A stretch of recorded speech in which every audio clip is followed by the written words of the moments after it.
que nous recevons. La raison pour laquelle nous ne devrions jamais faire une confiance aveugle dans les diagnostics que nous recevons de la part des médecins, c'est que d'abord on sait que statistiquement, les erreurs de diagnostic sont beaucoup plus fréquentes qu'on ne l'imagine. Le drame, c'est qu'à partir d'un diagnostic faux, on peut s'embarquer dans une chirurgie ou dans un traitement médicamenteux avec beaucoup d'inconvénients, avec beaucoup d'effets secondaires, alors que ça s'est révélé inutile. On compte à peu près 40% d'opérations qui sont inutiles basées sur des faux diagnostics. L'autre raison qui me fait dire cela, j'ai lu une enquête qui a été menée en Grande-Bretagne qui montre que lorsque les médecins sont malades eux-mêmes et qu'ils reçoivent un diagnostic de maladie grave, comme le cancer par exemple, eh bien, ils ne vont pas accepter le diagnostic et ils vont consulter 7 autres collègues avant de se faire une opinion sur ce qu'ils doivent faire. C'est la raison pour laquelle j'invite toutes les personnes à ne jamais prendre pour argent comptant le premier diagnostic qu'ils reçoivent. C'est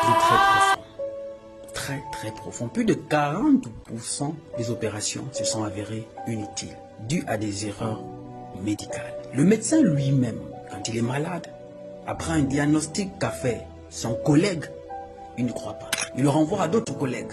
Parce qu'entre eux, ils sont déjà des humains. Et du fait que nous soyons humains, aucun homme n'est parfait. Donc on est susceptible de se tromper.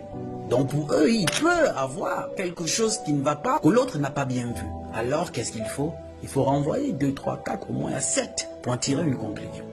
Mais nous, quand on quitte pour aller voir ton médecin de famille, tu dois croire de façon aveugle à ce qu'il te dit. Parce que pour toi, en réalité, c'est la personne la mieux placée pour te sauver la vie. Certes, c'est des personnes qui sauvent la vie, qui font un métier formidable. Mais il n'en demeure pas moins qu'il y a beaucoup des erreurs médicales qui ont conduit certaines personnes aujourd'hui dans la tombe. Moi, j'ai eu cette expérience à l'époque, j'étais encore au bled, à Port-Gentil. Avec mon fils, il avait vraiment mal au ventre. Il avait beaucoup mal au ventre. Il s'est tordé de douleur, il pleurait. Qu'est-ce qu'on fait? On l'amène à l'hôpital. À l'hôpital, voilà, de Djengue, voilà, qui est l'hôpital public. Et quand on arrive là-bas, le médecin qu'on a trouvé, voilà, il demande qu'il faut faire des examens. On a fait des examens, la radio, et puis l'échographie. Bref, il a interprété et tout. Il dit il faudrait opérer l'enfant. Comment ça, il faut l'opérer? Il dit il faudrait l'opérer et tout ça. Sa mère commençait à pleurer à cet instant. Mais comment opérer l'enfant et tout? Il faudrait opérer l'enfant. Alors pendant que j'appelle les contacts et tout, pour qu'on ramène tout ce qu'il faut, le nécessaire, parce que l'enfant va passer au bloc, il fallait informer mes parents et tout ça, il y a le médecin spécialiste, le chirurgien qui est arrivé. Le docteur Ondo qui devait, voilà, si tu passes par là, merci d'avoir sauvé mon fils. Il passe, voilà, et qui arrive à l'hôpital pour prendre le service. Et pour faire la passation, on lui présente et tout, pour dire voilà l'enfant qui va passer au bloc. On était déjà devant le bloc, on attendait juste que le médecin arrive. Dès que le docteur arrive, il prend, voilà, des examens de radio, écho, il commence, voilà, il regarde et tout. Il me dit, mais pourquoi il faut opérer cet enfant-là? Il dit à l'autre médecin, quoi, tu ne vois pas ça? Que là, le ventre est ballonné, et que ce que je vois là, ce sont des excréments et tout. On n'a pas à l'opérer pour ça. Ce sont des excréments et tout ça. Mais il nous a juste prescrit, voilà, un médicament qu'il fallait donner à l'enfant qu'il puisse boire, pour qu'il puisse évacuer. Le ventre était ballonné parce qu'il n'arrivait pas à déféquer. Donc il avait mal au ventre. Et ce médicament, on a aussitôt allé acheter. L'enfant, il a même pris ça à l'hôpital avant qu'on arrive à la maison. Avant d'arriver à la maison, il est allé aux toilettes. Bou, bou, bou, bou, bou, bou, bou, bou. À 22 h, un truc comme ça, l'enfant, il dormait déjà. Le matin, il s'est réveillé, il était en forme. Donc, ce qui veut dire que si le médecin, ce chirurgien, le docteur Odo n'était pas passé ce soir, l'enfant serait passé, voilà, sur l'île d'opération.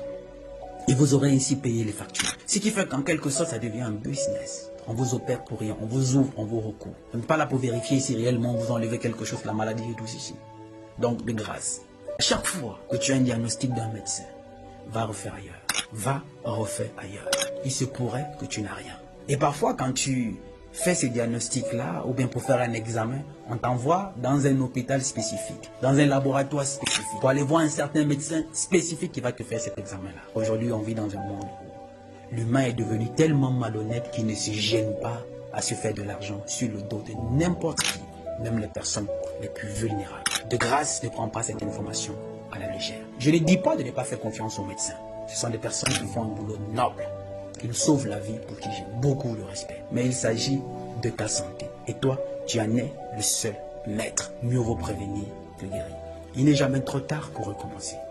Parce que le rêve n'a pas de date d'expiration. Dites-moi ce que vous en pensez en commentaire. Et partagez avec nous en commentaire les expériences que vous avez déjà eues, vous aussi. Je me ferai moi le plaisir de vous lire.